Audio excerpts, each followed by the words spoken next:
So now that we've seen examples of what we call translations in our last section for 9.1, 9.2 is going to be adding in yet another transformation that we're going to be referring to as reflections.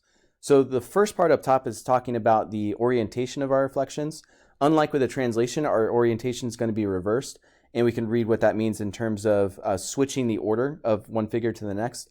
If I start, for example, with this pre-image and the vertices read clockwise, going from B to U to G, if I try to keep that same order in the image point from B, U, G, it will in this position be counterclockwise. So this is going to be a shape, unlike again with our translations, that will change the orientation of our figure, even though it is still rigid motion and it's not going to change the figure's size or shape.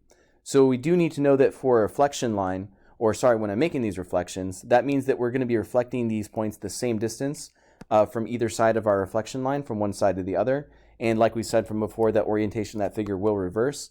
And we're going to talk more about the same distance aspect in our next rule. And that means that if I have a point that's on the reflection line itself, so notice with that A and A prime, it looks like that point is going to stay at that same location. But for any other point that I want to reflect from my pre-image, if I want to make sure that my reflection is correct, I need to make sure that the distance from the the pre-image to the reflection line is going to match that same distance on the other side to go from your reflection line to that final image point. So let's say if I had a distance of 5 on one side of the line, that would match a distance of 5 on the other. And we use that term equidistant to describe that as well. So we also want to make sure we measure distances perpendicular. So that's why you see this rule described as a perpendicular bisector. But as long as you are familiar with that concept of moving each point the same amount, A doesn't move at all because I keep that point on the line. But for any other point, let's say if this distance to go from C to my line of reflection is a distance of 4, I would need that same distance of 4 on the other side of my reflection line if I'm trying to end up at that image point that we call C prime. So we do also have some specific reflection rules as well, after noting that we could describe this in function notation, similar to what we did with our translations. This time, rather than just using a T for translation, we use an R for rotation. And like we've done with this next rule, we also want to describe what line that's being reflected over. In that case, y equals x is a reflection line, but we could also describe others below using that same kind of notation. So again, with any kind of input point or image, I'm going to end up with that final image after that translation by using that kind of prime notation. So from P, I'm going to end up at P prime.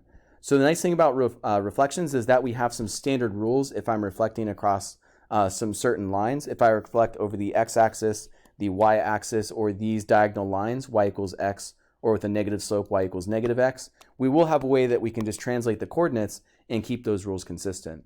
So whenever I do want to make an x-axis reflection, whatever coordinates I start with, my rule that I'm going to follow is I'm going to keep the x value the same, but I'm going to change the value of my y coordinate. So that means that no matter what values I start with, again, x could start as a positive, it's just going to keep that same sign. And the fact that we use a negative y in that rule doesn't mean that you need to use a negative coordinate after your reflection, but it does mean that you need to change the sign from your original coordinate. So I chose this coordinate at random, 5, negative 3. If I want to reflect that over the x-axis, following my rule, I'm going to keep the x value the same, but I'm going to change the value of the y. So it looks like if I'm going to end up at the coordinate 5, 3 by changing the sign of the y but keeping the x the same, I'm going to end up at this point right here.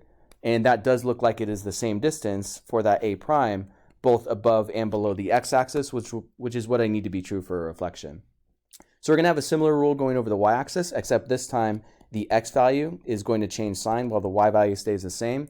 This time noting if I start with that same pre-image point at 5, negative 3, if I change the sign of your x coordinate, but also keep the value of y the same, notice I didn't change the value to a positive.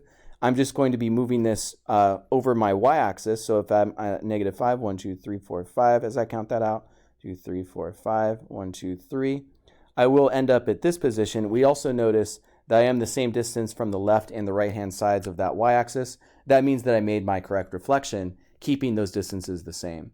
Following my rules, I can have another one if I'm doing this reflection over what we call this diagonal, y equals x. So my rule here is actually no signs are going to change, but I'm actually going to change the position of those coordinates, which means if my first coordinate starts at positive 5, negative 3, if I'm to change the order, my image point is going to end up in that reverse order, negative 3, positive 5.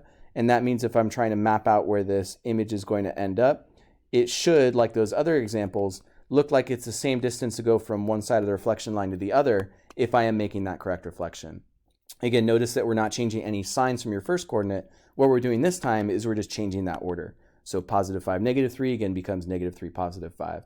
So with our last reflection rule, we're actually going to be doing two things. We're going to be changing the order like we just did on that last diagonal example, but this time we're also going to be changing both sides if I want to reflect over that negative diagonal. And that means, again, if I can think of the coordinates first, I know that I'm going to be doing those two things. I'm going to be both changing the position and changing the sign. So if I start at positive 5, negative 3, that negative 3 is going to become a positive and change position.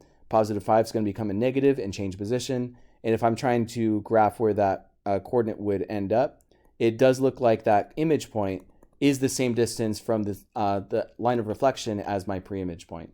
So positive 3, negative 5, again, just by following that rule of both switching the order and also changing the sign of my first coordinate.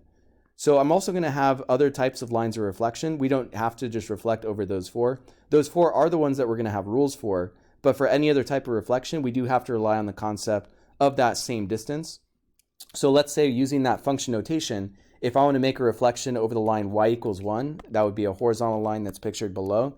If I start with a point that's chosen at 3, 4 for my first pre-image, that means if I'm to make this reflection, I'm not going to have a rule for it, but what I can do is rely on the fact that if this distance is 1, 2, 3 above my line of reflection, if I make that same distance 1, 2, 3 below my line, that's going to be where my image point is located. So if I know P prime is 3 below that line of reflection, I know that I can list its coordinates. It looks like that point with the x value did not change, but the y value would eventually be located at negative 2. Again, as long as I'm at the same distance from either side of that reflection line, we have made a correct reflection. So I did block out that next one so that you guys could try it. If you guys want to pause the video and attempt that before I reveal the answer, I'm going to reveal that in just a second. But we are using the same concept as in problem A. We can't use any kind of reflection rule, but I can count the distance and make sure that it's the same on both sides of that reflection line. So in that next example, looks like this time we're just going in that other direction. If I'm using a vertical line of reflection, x equals 1, I do want to make sure the distance is the same on both sides of that reflection line. So if your pre-image point, it looks like is 2 to the right of that reflection line, we want to end up 2 to the left on that other side to make that image. And it looks like that image coordinate following that rule would end up at negative 1, positive 4. Again, no kind of consistent rule I can use for my coordinates, but as long as I resort to that idea of counting, I could count and see that it's the same distance on either side of that line. So going down to those problems below, this is where even if I'm reflecting a triangle, now that it's 3 points, I can still follow those same rules from earlier. This looks like a reflection over the y-axis, which I have a rule for the coordinates. As long as I know the original coordinates, I can follow my rule for a reflection and know that if I'm reflecting over the y-axis, your x value will change signs, but the y value will remain unchanged. And that means if you know the coordinates, you could actually start there first before you even graph it. We do know that this should look like a reflection over that y-axis, which is that vertical line. But as long as I'm using my coordinate rules, changing the sign of the x means that if I start with negative 3, my reflection of point A is going to end at positive 3. And keeping the y value the exact same means that if I start with positive 4, not going to do anything with that. I'm just going to end up with that same positive 4 for my image. So I know that if I'm at 3, 4, my image point would end up, it looks like it's been a correct reflection over that y-axis. I got to just make sure I do this with my other coordinates as well. With my b, it's actually kind of unique because if I change the sign of 0, it's not going to affect anything. 0 is going to stay 0. Y coordinate stays the same. So if I notice that this point is on that line of reflection, that's why it hasn't moved. And if I follow that same rule to plot point C, so C prime is going to end up by changing that x value, but again, keeping the y value the same. Negative 4, 2. Looks like it's going to end up 1, 2, 3, 4, making sure I'm counting correctly, at this position. And if I have made that correct reflection, it should look like, again, I've just reflected that same figure. We've changed the orientation, but we haven't changed the size of the shape. So again, using the reflection rules is going to come in handy. We have another figure that we're reflecting using yet another rule that we have from above. Reflecting over this positive diagonal line y equals x is always going to result in this change for your coordinates. Whatever coordinates I start with, all I got to do is make sure I switch their position without switching sign, and that will already tell me where my image point is going to end up after that reflection. So going back to look at that coordinate for A, as long as I know the pre-image is starting at negative 3, positive 4, if I switch the position but don't change any signs, that means that my image is going to end up at positive 4, negative 3. Following that same rule for B, again, we started at 0, 1, so I'm going to flip that to 1, 0.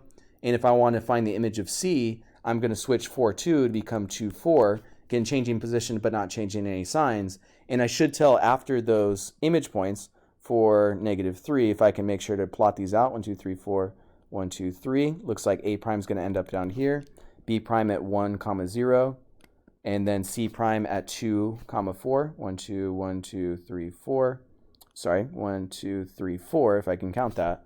And again, now it should look like I've made a reflection over a diagonal line, like the example from above.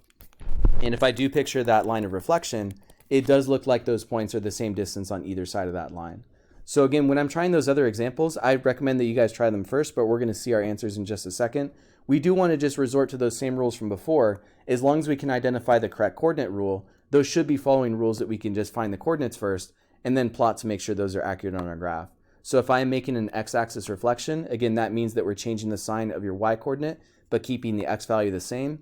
And using those same pre-image points from before, as long as I keep all the x values the same as the original and only change the sign of my y, it looks like that would result in a image that's been reflected over this time the x-axis rather than reflecting over the y-axis from that first problem.